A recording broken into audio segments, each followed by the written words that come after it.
Посоветую тебе ее почитать.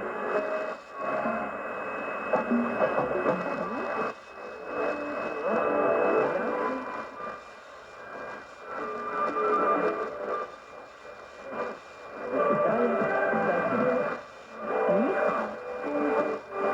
Здравствуй, читатель.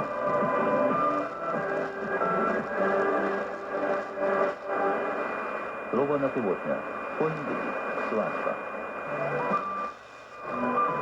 Марина, я вчера был на китайской свадьбе.